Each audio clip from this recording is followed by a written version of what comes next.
Alright, so we'll sing the wonderful song. Saparshada Bhagavad Viraha Janati Vilapa. Ye anila premadana karana pracho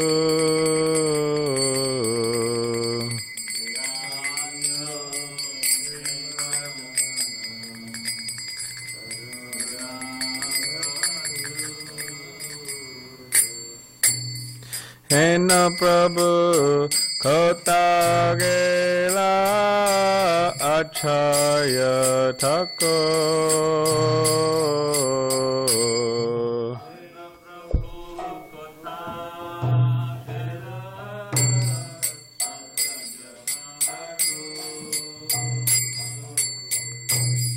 Kahamara Swarupupa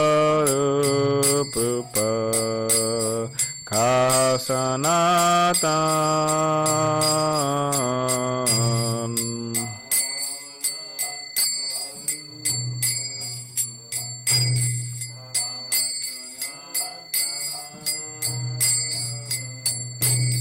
Kahadasa Raghunata Pratita Pavan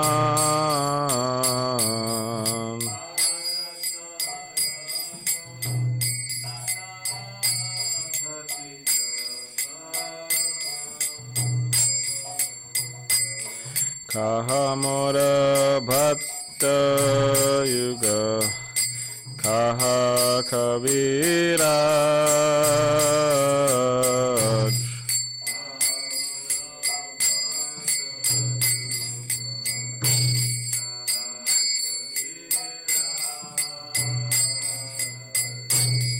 Eka Kale Kotagela Gora Nataraj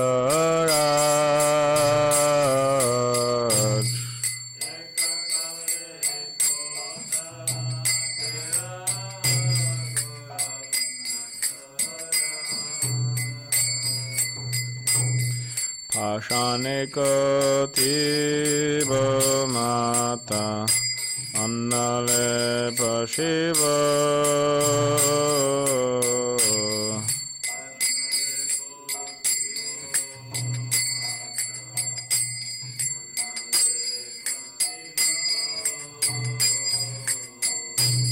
Gauranga Gunera Nidhi Kotagile Pabo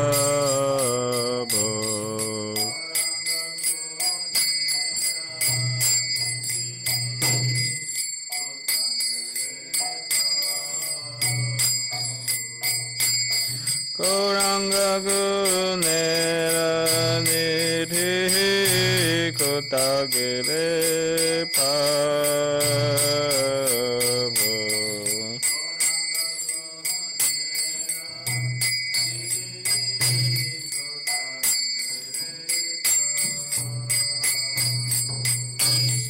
Se Sabha Sangira Sangye Ekoro Vilas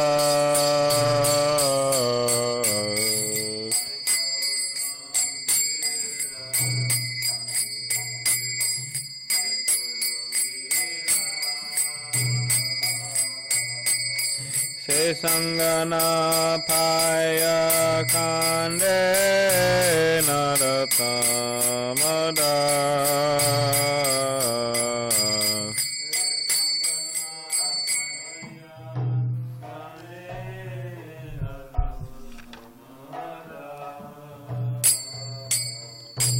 Yeyanila Prema Dhana Karuna Pracho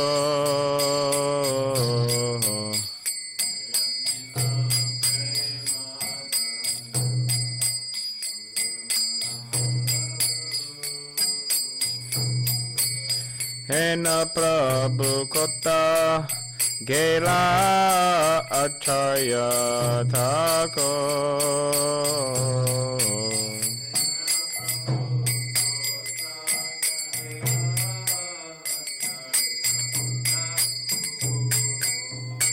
Okay, I'll read the translation. He who brought the treasure of divine love, and who was filled with compassion and mercy, where has such a personality as Srinivasacharya gone? Where are my Sarup Damodar and Rupa Goswami? Where is Sanatan? Where is Raghunath Das, the savior of the fallen? Where are my Raghunath Bhatta and Gopal Bhatta? And where is Krishnadas Kaviraj? Where did Lord Gauranga, the great dancer, suddenly go? I will smash my head against a rock and enter into fire. Where will I find Lord Gauranga, the reservoir of all wonderful qualities? Being unable to obtain the association of Lord Gauranga, accompanied by all these devotees, in whose association he performed his pastimes, Narottam Das simply weeps. Okay. So, it is the disappearance of Srila Jiva Goswami. And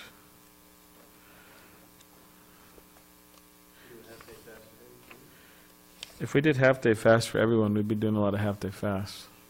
So we're not going to do a half-day fast for him. If you want to do a half-day fast for him, then that's okay. Well, Bhaktivinoda Thakur, we do a half-day fast for. Yeah. Well, Prabhupada set it up like that. So, yes. So I'll just read something about Jiva Goswami. Sri Jiva Goswami. This is about his life. Appearing as the nephew of Sri Rupa and Sanatana Goswamis, so he was the son of Anupam, right? So Anupam is the one who left his body early on. So he was the son, Jiva Goswami, of Anupam. So his two uncles were Rupa and Sanatan, so those are good uncles to have. Transcendental uncles. Sri Jiva Goswami displayed all the charming features of a Mahapurush, divine person. He had lotus eyes, a high nose and forehead, broad chest, long arms, and a radiant golden body. In his boyhood, he made a deity of Krishna Balaram. Expressing his pure devotion, he would often cry while worshipping them. After offering clothes, chandan, flowers, ornaments, and tasty sweets to Krishna Balaram, he would take some and give Mahaprasad to his friends. From the beginning, Jiva showed his kindness to other jivas, living entities. Jiva was so much attached to Krishna Balaram that at bedtime he would embrace his deities and fall asleep. His parents thought he was only playing, but the villagers rejoiced to see Jiva's love for Krishna Balaram. In school, he quickly mastered Sanskrit grammar, poetry, logic, philosophy. Srimadbhagavatam gave life to his life. Krishna Katha filled him with happiness. No one dared to speak to him about anything but Krishna. He toured Navadvip Dham with Sri Nityananda Prabhu, studied Sanskrit in Benares, and then resided in Vrindavan. After humbly serving Sri Rupa Goswami by washing his feet, preparing his manuscripts, and editing his books, he received Diksha. Humble service, huh? Once the aging Vaishnava Vallabhacharya gave critical advice to Sri Rupa Goswami on his writing. Although much younger than the Venerable Vallabha, Sri Jiva brazenly spoke in defense of his guru. Sri Rupa Goswami scolded Sri Jiva, telling him to leave Vrindavan. Living in an abandoned crocodile hole in Nanda Ghat, 45 minutes from Sri Rupa's Bhajan Kutir, Sri Jiva Goswami began fasting. He subsisted on wheat flour, which he baked, mixed with Yamuna water. Seeing his strict self-denial, Sanatana Goswami brought him back to the service of Sri Rupa Goswami. Srila Prabhupada once commented on this guru-disciple pastime. This is Prabhupada's quote. Sri Rupa Goswami cast out Sri Jiva Goswami to teach us, the devotees of today, a lesson. It was not done to teach or punish Sri Jiva Goswami, who is a perfectly liberated eternal associate of Lord Krishna. Rupa Goswami sent Jiva Goswami out of Vrindavan to teach all jivas that what he wrote in Upadeshamrita, Vacho Vegam, Manaso Krodha Vegam, Jiva Vegam. At all times, a devotee should control his tongue, his speech, and always remain humble. Trinadapi. Sunichena. After the disappearance of Sri Rupa and Sanatana Goswamis, Sri Jiva Goswami became the Gaudiya Sampradaya Acharya to guide all Vaishnavas in Navadvip, Vrindavan, and Jagannath Puri. Although he was the undisputed leader, he always acted as a humble servant of all the Jivas. Whenever Bengali Vaishnavas visited Vrindavan, he would lovingly receive them, arrange for prasadam and comfortable rooms, and even guide them on Vraj Mandal Parikrama. A super excellent Sanskrit scholar, Sri Jiva Goswami would compose Sanskrit verses in his mind and write them down without changing anything. Write them down means he used a metal stylus to permanently etch them on palm leaves. This inscription method left no room for erasing, editing, rewriting, or running a spelling check. So he would just compose it in his mind and then write it on a palm leaf. And he'd write it in such a way that you couldn't edit it and like that. So in other words, he was coming perfectly from his mind.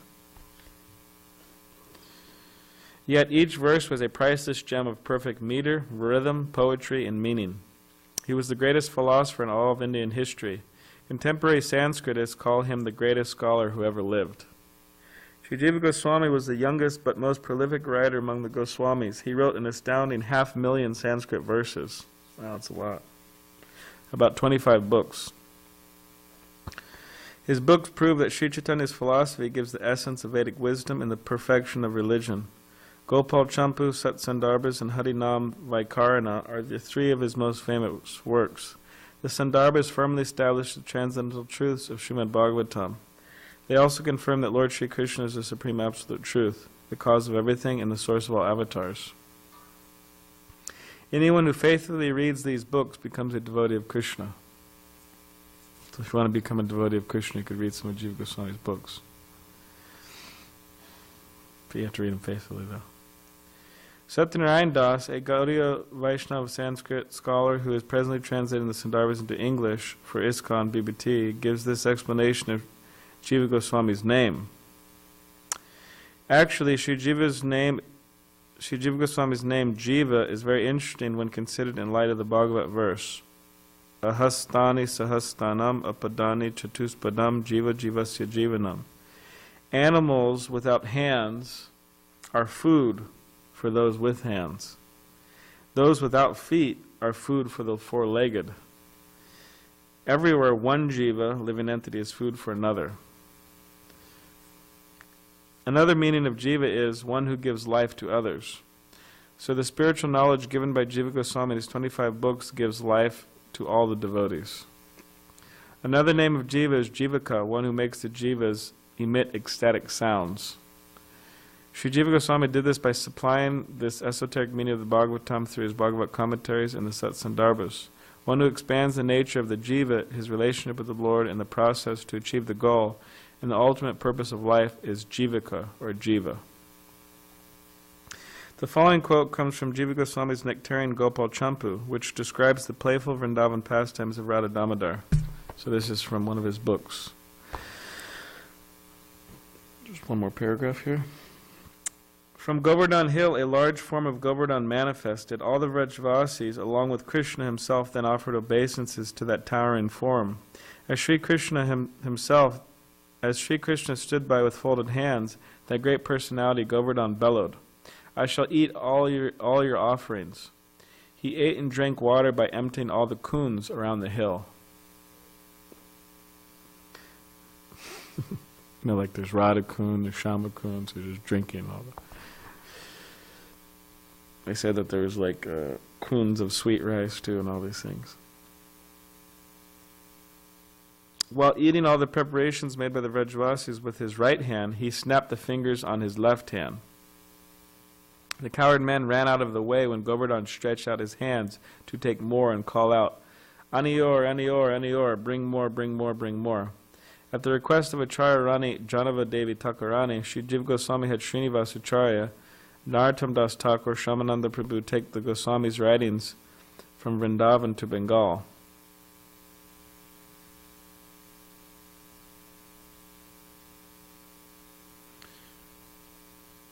They translated them into Bengali and distributed them throughout Bengal and Orissa. They also preached extensively and initiated hundreds of devotees. In 1542, Sri Jiva Goswami established the worship Sri Sri Radha Damodar in Seva Kunj Vrindavan. His samadhi stands in the temple compound. Sri Jiva Goswami's Vilas Manjari and Radha Damodar's Nitya Leela, Vrindavan Leela. So he established that Radha Damodar temple, Jiva Goswami. All right, so we could pray to him today to give us some something, something spiritual, something divine. Such a great scholar, learned, devoted, pure devotee personality. We could pray to him today. And it's also Vamanadev's appearance day, so we have we're going back cantos. We're going to the second canto. Do you have a question or comment? I thought you were just going like this, like Govardhan Hill. That's what I thought you were doing. I thought you were going like, because it's, yeah. That's what I thought you were doing, because I thought you were like mentioning it like Govardhan, like, because we just read that passage from Govardhan Leela.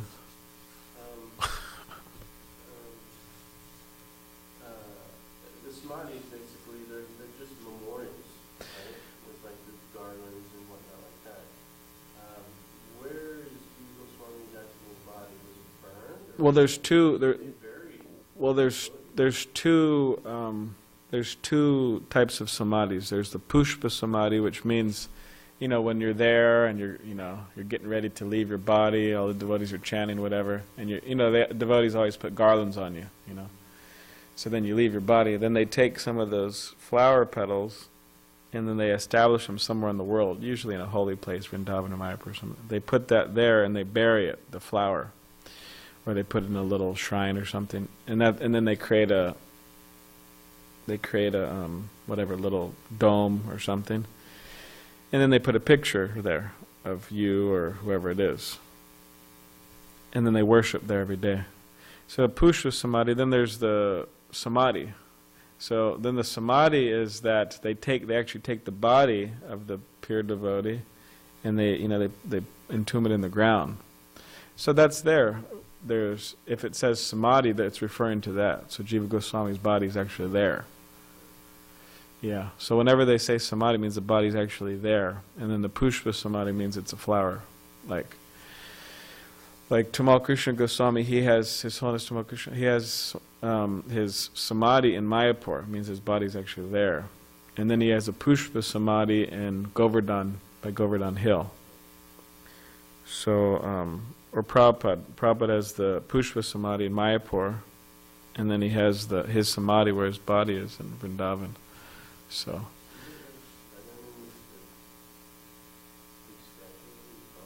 Yeah.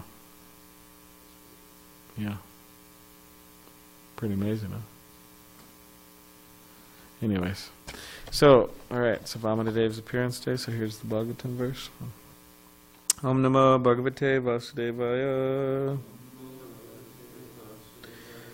Om Namo Bhagavate Vasudevaya. Om Namo Bhagavate Vasudevaya. So this is Srimad Bhagavatam, Canto 2, entitled, we'll see here, The Cosmic Manifestation, Chapter 7, Scheduled Incarnations, Text 17.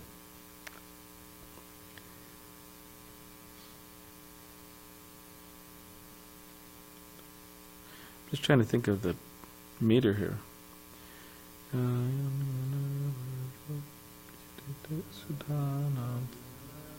No, I think it's the Brahma Samhita.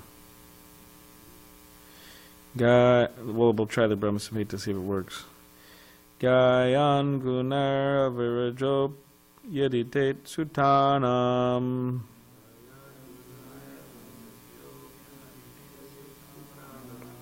Lokan vichakram imam yadatati yagnaha.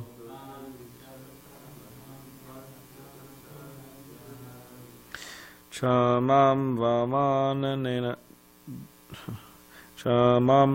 vamanana jagre Tripada Chalena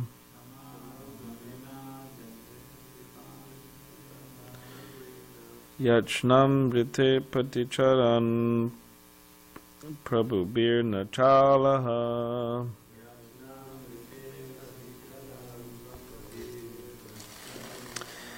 Gayan Gunar Avarajopyadite Sutanam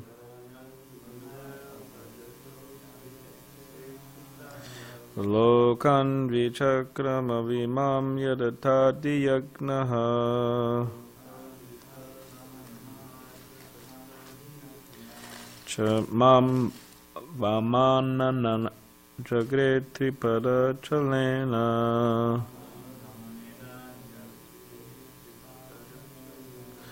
Yachnam Rite Paticharan Prabhu Bir Nachalaha.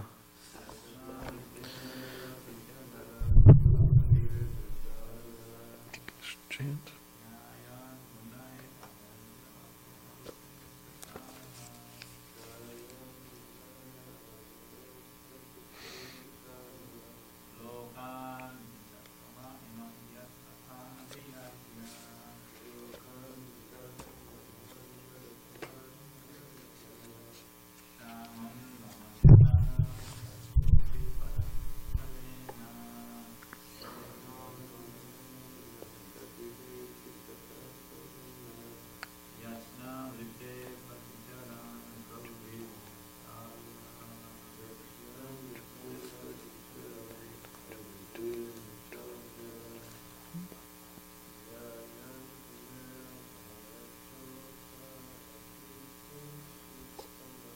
Gayan Guner Avarajopya Viditas Tanam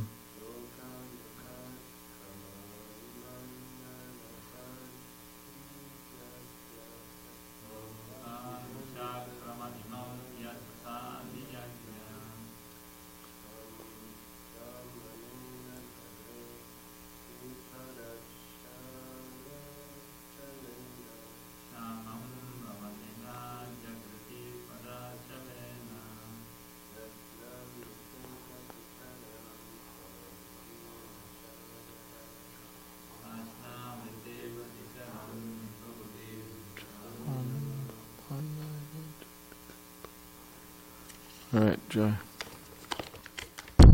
Whoops. Okay, word by word translation. Gayan, the greatest. Gunahi, by qualities. Avarajaha, transcendental. Api, although he is so. Aditehe, of Aditi. Sutanam, of all the sons, known as Adityas. Lokan, all the planets. Vichakrame, surpassed. Iman, in this universe. Yet, one who. Ata, therefore. Adiyagyaha, the Supreme Personality of Godhead. Shamam, all the lands. Vamanena, in the incarnation of Vamana. Jagre, accepted. Tripada, 3 steps. Chalena, by pretension. Yachnam, begging. Edate, without. Paticharan, passing over the right path. Prabhu bihi, by authorities. Na, never to be. Chalyaha, to be bereft of. Translation. The Lord, although transcendental to all material modes, still surpassed all the qualities of the sons of Aditi, known as the Adityas. The Lord appeared as the youngest son of Aditi, and because he surpassed all the planets of the universe, he is the Supreme Personality of Godhead. On the pretense of asking for a measurement of 3 footsteps of land, he took away all the lands of Bali Maharaj. He asked simply because, without begging, no authority can take one's rightful possession. Purport. The history of Bali Maharaj and his charity to Vamanadev is described in the 8th canto of Srimadbhagavatam. Bali Maharaj conquered all the planets of the universe by rightful possession.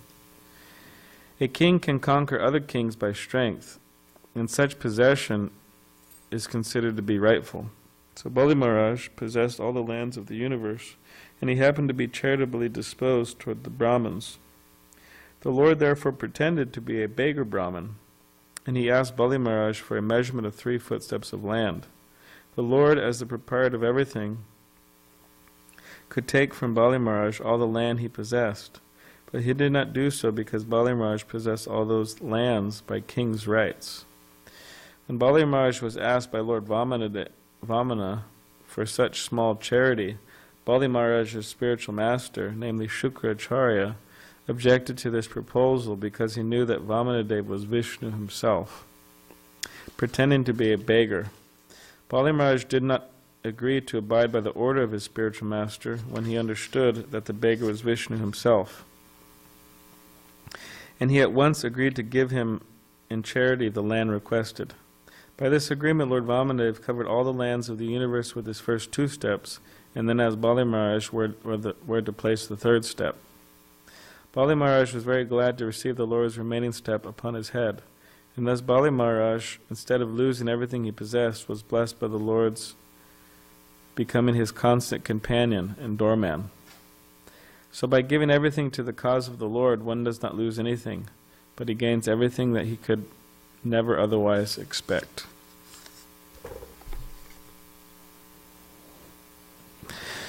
Om Ganatimadandasya Gananjana Shalakaya Chakshulamelita Tasmai Shri Gurave Namaha Kam Karirvachalam Pangam Langai Tegirim Yat Kripatamaham Vande Shri Gurundiritanaram Vancha Kapurvisha Kivasundibevcha Paditanam Pavane Bev Vaishnavi Varamanamaha Shri Krishna Chaitanya Prabhu Nityananda Shri Advaita Gadadhar Shivasari Gaura Bhaktivinoda Hare Krishna Krishna Krishna Hare Hare Hare Rama Rama Rama Hare Hare.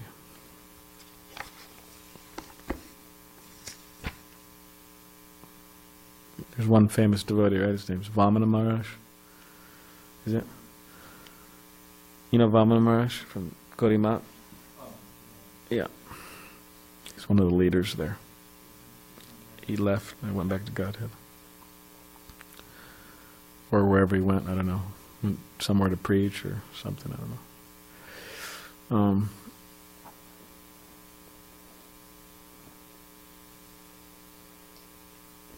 So I'll just read the verse.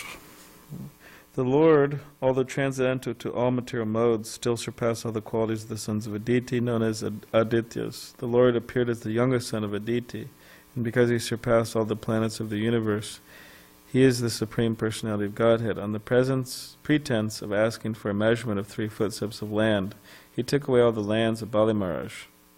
He asked simply because without begging, no authority can take one's rightful possession.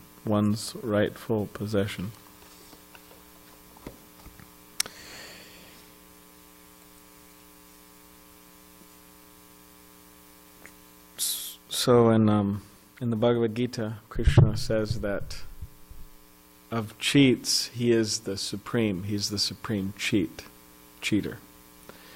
So what does that mean? That means that anyone who tries to cheat Krishna, he will be unsuccessful. And so in other words, we can't cheat God, we can't cheat Krishna. And many people have tried to do that. Of course, it seems quite foolish. We try to cheat Krishna, try to cheat God, but the false ego is foolish. And the bigger the false ego, the more foolish it is, actually. And you could say that on some level, people with false ego may have some intelligence, but and that's true, they do have some intelligence, but because of their false ego, it just completely overpowers everything. And even somebody who's a devotee or spiritually inclined, their false ego also gets the best of them at times as well. What to speak of people who aren't devotees? So in other words, they become cheated, just like we see with Nrsingadev and Hiranyakashipu. And Hiranyakashipu was a very intelligent person, actually. And he knew Scripture. He wasn't a dummy in the sense that he didn't know. He could quote Bhagavad Gita. Means whatever he says. Like there's a description in the Bhagavatam of Hiranyakashipu's. It says Hiranyakashipu's teachings. And if you would read it, it's just like you're reading some teachings from Bhagavad Gita or something, talking about the eternal soul and all these types of things. So he wasn't a foolish person in the sense, he was a foolish person, but he still knew things.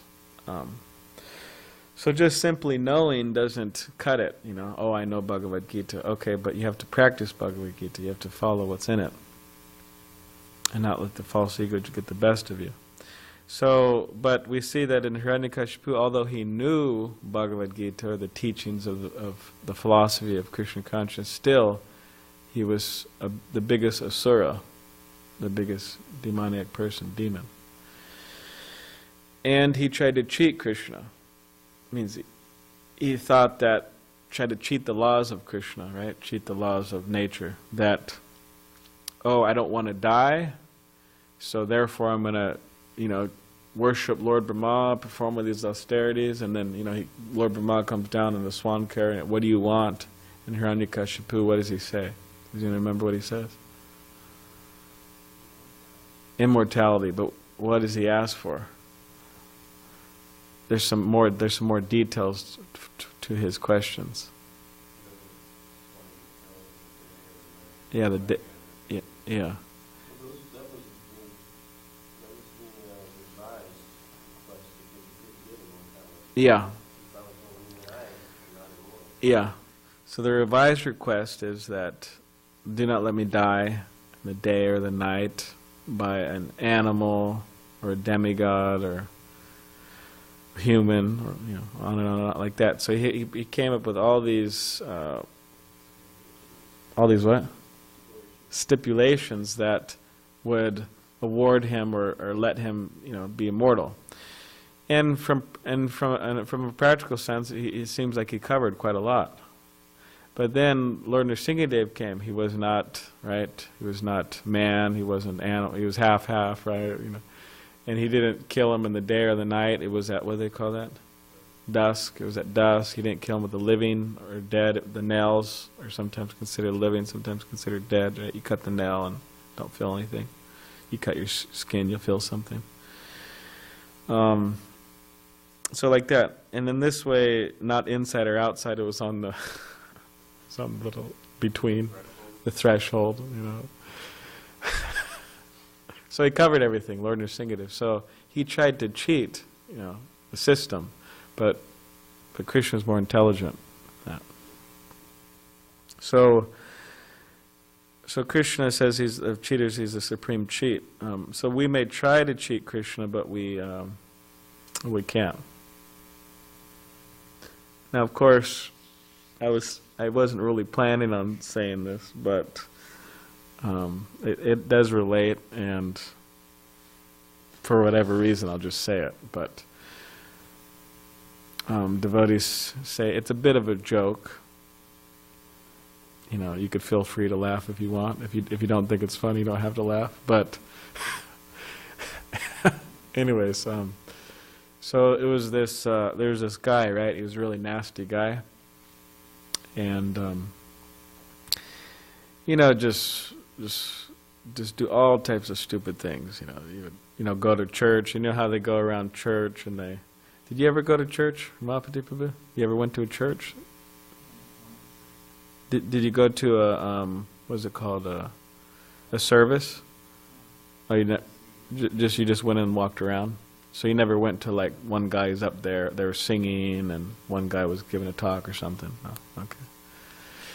So, anyways, so yeah, in church, a big thing, common thing, that after the ceremonies, after the preacher's done preaching, they pass around a plate, just like we do. We do the plate with the ghee lamp on it, pass around. People put a little money on it.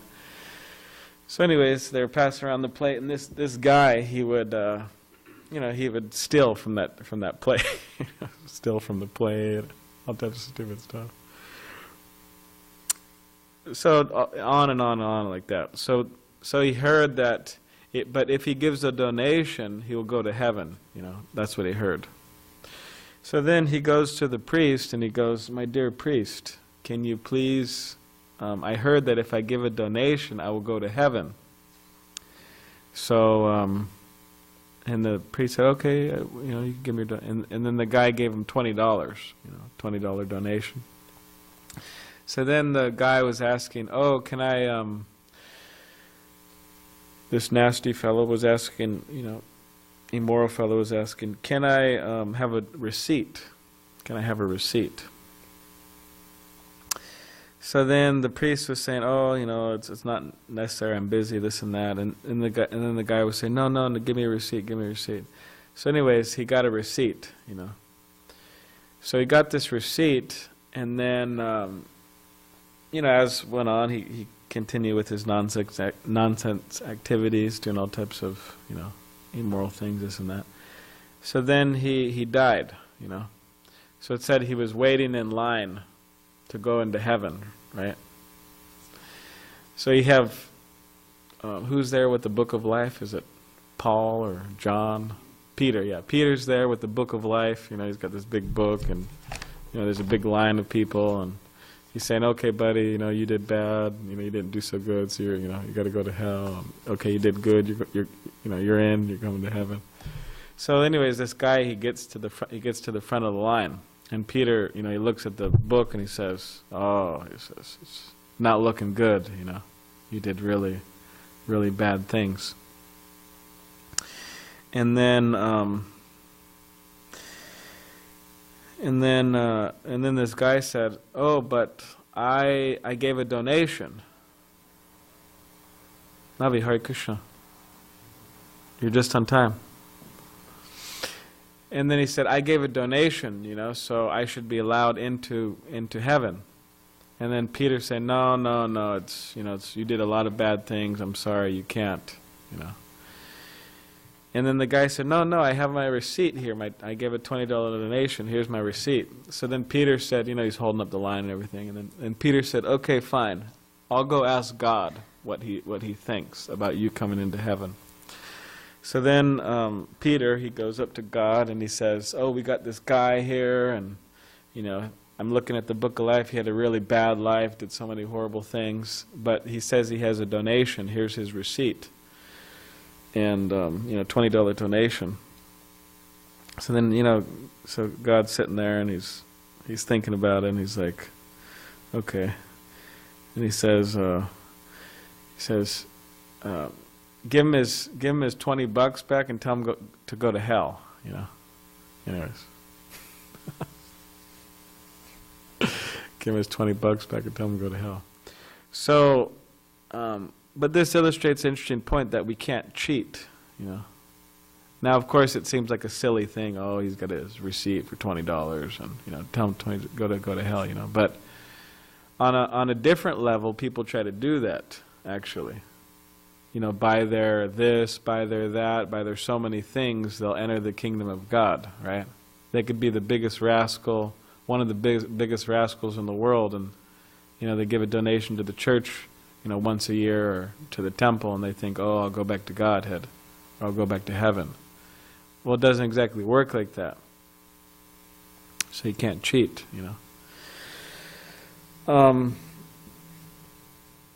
So here we see, because my point is that Krishna is more intelligent than that. We can't cheat Krishna. So here we see that Lord Vamanadev, that's exactly what he did to Bali Maharaj. He cheated him or tricked him, in the sense that Bali Maharaj said, "What do you want?" Because he came, Lord Vamanadev came as a cute, little boy, little Brahmin boy, with his Brahmin thread, and he says dwarf, small boy. And he's coming to Bali Maharaj, and then as a Brahmin, and the Bali Maharaj he's a Kshatriya, he's owns the whole universe, he's a really powerful person. So he asked him, "What can I give you? You're a Brahmin, what can I give you?" Because that is the tradition, you give to Brahmins. So then Vamanadev said, "My dear Bali Maharaj, all I want is three steps of land. That's all I want." So for a young boy, small boy 3 steps of land, you know, even if you take big steps, you know, how far can you step? You can't step that far. So it's like you ask for like Tirthamar's room or something, you know. It's like, oh, he has the whole universe, but you ask for Tirthamar's room, you know, that small room up there. It's just. So then Bali Maharaj was thinking, that I could give you anything. I could give you islands. I could give you, you know, planet. I could give you so many. And you're asking for 3 steps of land? He said, this is, you know, why? And then Vamanadev says that, well, if I'm not satisfied with 3 steps of land, I will not be satisfied with anything. I won't be satisfied with the 3 worlds. So this is an interesting point, and Prabhupada relates this, especially to brahmacharis, that, you know, he says about brahmacharis. Brahmacharis, you give them a place to lay down. Might need a little bigger place. Give them a place to lay down. You give them some prasad, you give them some service, and they're satisfied. You know, that's all they need. They just need a place to lay down, you know, some prasad, some service, and that's it. So, in other words, this simple living. So he said, I won't be satisfied with anything. And there's so many verses within the scripture that say that you could have all the gold. And this particular verse in the Bhagavad Gita, one of our acharyas, I think Vishwanath Chakravarti Thakur, he quotes a verse, he says, you could have all the gold in the world, and he's talking about, anyways, all the gold, all the women, all the grains in the world, but you still won't be satisfied. Why? Because that unsatiable, you know, material greed and selfishness, you won't be satisfied. So Lord Vamanadev is saying that we have to learn that to be satisfied. So that's what he said. I won't be satisfied with the whole world. And in relation to Vamanadev, yeah, that's exactly what he did. He completely tricked Bali Maharaj. He covered the whole creation. You know, 1 step, 2 steps, everything was covered. The dog could come in. No, I'm just joking. The dog can't come in. So there's 2 steps. You know, it covers the whole creation. 1 step, then 2 steps. Everything was covered. So then Vamanadev said to Bali Maharaj, you said I could have 3 steps. I've only have 2 steps. So what's the deal here? So then Vamanadev, this is in modern parlance, you know, what's the deal here? So then Vamanadev said, you know, where do I put my 3rd step? And then Bali Maharaj said, oh, you could put the 3rd step on my head. In other words, I surrender everything to you. So he surrendered to Vamanadev.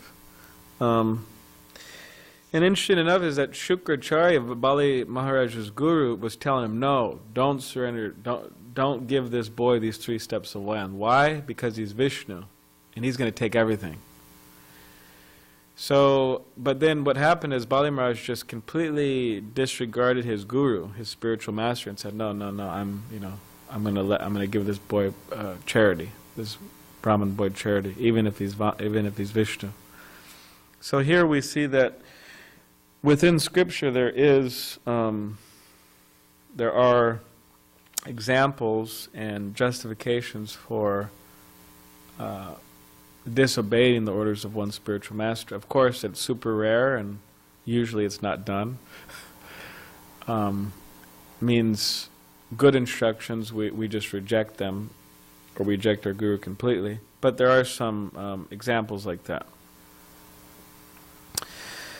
And even it goes so far, certain scriptures, it says if your guru falls into Maya on some level, you should actually help him. Try to help him get back onto the path and see him as your guru. And then if it's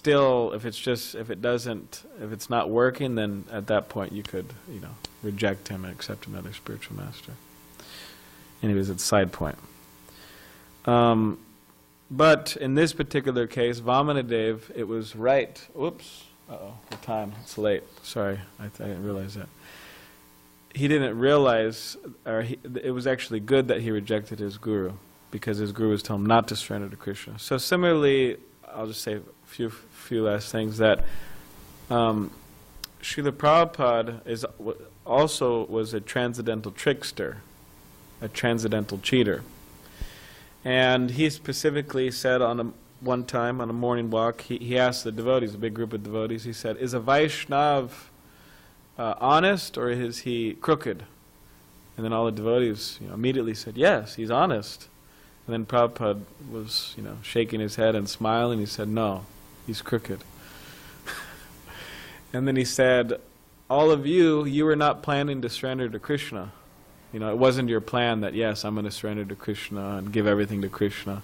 But he said, I told all of you, just chant Hare Krishna, be happy.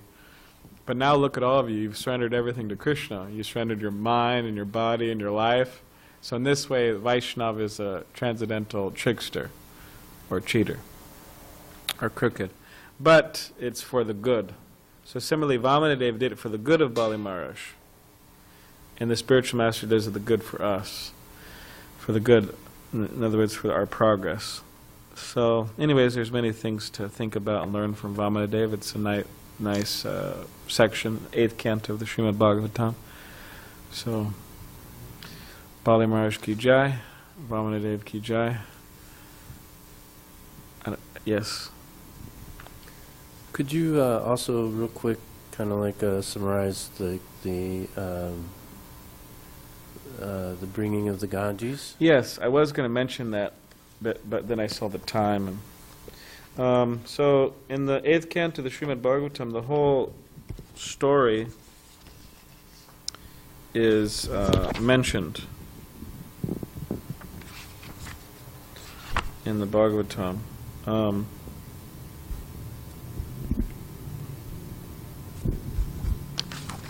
So it's in the 8th canto, chapter 19, 20, and so on. But in this particular chapter, it says Bali Maharaj surrenders the universe.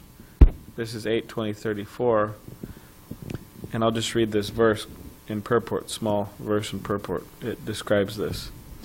As the Lord took his second step, he covered the heavenly planets, and not even a spot remained for the third step. For the Lord's foot extended higher and higher beyond Maharlok, Janalok, Tapalok, and even Satyalok. Purport. When the Lord's footstep exceeded the height of all the lokas, including Maharlok, Janalok, Tapalok, and Satyalok, his nails certainly pierced the covering of the universe. The universe is covered by the 5 material elements, Bhumar, Apa, Nalo, Vayu, Kam. As stated in the Shastra, these elements are in layers, so earth, water, fire, air, ether, so it's layers. Each 10 times thicker than the previous one, so we're really stuck here. It's a lot of layers to break through. That's a big foot. Yeah, it's a big foot too. That's a Bigfoot. It's the original Bigfoot, the transcendental Bigfoot. There is a Bigfoot after all. People, the Bigfoot. Nonetheless, the nails of the Lord pierced through all these layers and made a hole penetrating into the spiritual world. From this hole, the water of the Ganges infiltrated into this material world. And therefore it is said, Paranaka Nira Janitit Janapavan, Dasha Tastrotra 5. Because the Lord kicked a hole in the covering of the universe, the water of the Ganges came into this material world to deliver all the fallen souls. That ends the purport. So then that Ganges is flowing through India, all of India, huge river. I don't know if it goes. Is it by Mumbai? No. Is it by? It's not by Puri either. No. It's far from Puri. From Puri and Mumbai. So if Damodar Kumari, if you want to go to the Ganges, you have to go to Mayapur from Puri. Puri, it's you hop on a train from Puri. It's like 8 hours or something overnight, and you arrive there in Calcutta. And then from Calcutta, it's a few hours to Mayapur, and then right there in Mayapur, there's the Ganges. Of course, there's Ganges in Calcutta too, but you want to go to Mayapur because it's Mayapur. So if you want to bathe in the Ganges, you got to go to Mayapur.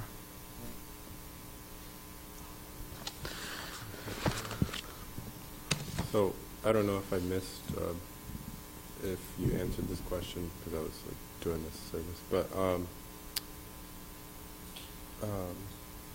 so was the reason behind Vamanadeva covering the entire universe in his steps to kind of show Bali Maharaj that he is the owner, the true owner of the universe, or what exactly is the purpose of him covering the entire creation? What would you say? Yeah, that's one of the reasons. That He said it's one of the reasons.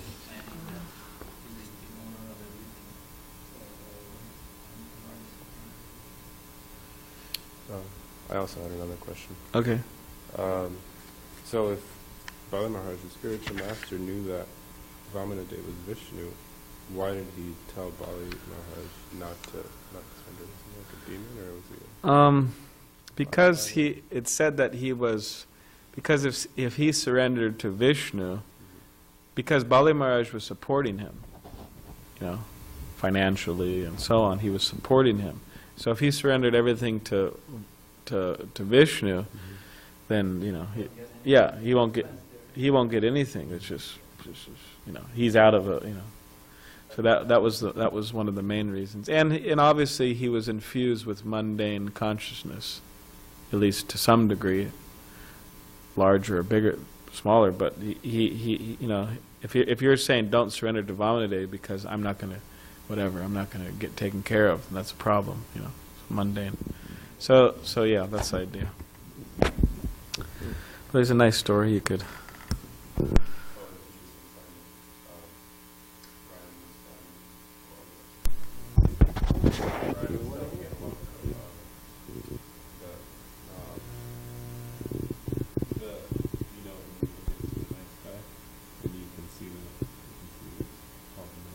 Yeah. Oh yeah. Milky Way, huh? You heard that? Nice, Jai. Ganges ki Jai. Srimad Bhagavatam ki Jai.